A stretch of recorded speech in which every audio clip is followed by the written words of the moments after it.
We continue to hear this bullshit that President Joe Biden needs to step aside, all about a debate. Now, if you listen to the media, you would think things are really tanking for Joe Biden, that the polls have just dropped a mile. But in fact, the polls really haven't changed much, maybe a percent here, a percent there. You would think that Joe Biden is a drooling idiot, but after that debate, we saw him in North Carolina, we saw him talk to NATO, we saw him talk to a union group, and he's going to do a press conference today. And each of those cases, he's been fine, he's been clear, he's been straight, he's been on point. But still, these people say he should step aside. Now, I understand Republicans, I understand the media, and I understand dumb fuck creators. But what about the Democrats? Why are these Democrats pushing him to step aside? That's the other thing, too. You would think there is a ton of Democrats telling him to step aside. That's not true. In Congress, there's maybe 2 or 3% of them telling him to step aside. Nobody's talking about the 97% that support him. It's all about carrying the narrative and make you believe something that's not true. But again, the question is, why are these Democrats doing this? And for the life of me, I couldn't figure it out. But it was explained today on my podcast, the Rational Boomer Podcast. It's airing right now. And on that show, I had a guest that I have on a regular basis.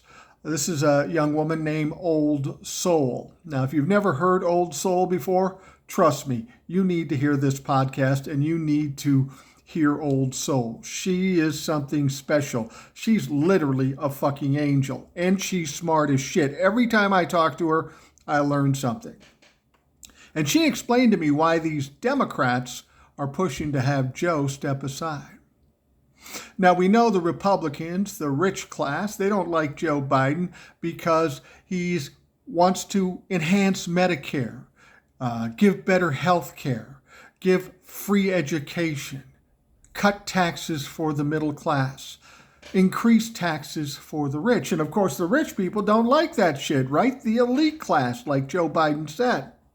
Well, you have to understand that elite class isn't just the Republicans. There are select Democrats that are in that same class, people that are wealthy, that don't want those things that Joe Biden wanted. Initially, they liked Joe Biden because he was a centrist, and he thought, well, if we have to have a Democrat, that's a good one. Well, now Joe's talking something different. He's talking bigger things for the middle class, and the elite class, Republican and Democrats, don't like this shit.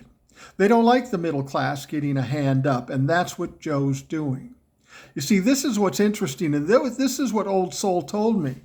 Joe's going to win for this very reason. Sure, there's a bunch of rich people that don't like him right now and are trying to push him out and trying to change the narrative, but the people love him, and the people are coming out in droves to save him. The fact that they're trying to push him out is fucking helping him right now. So go, Joe, go.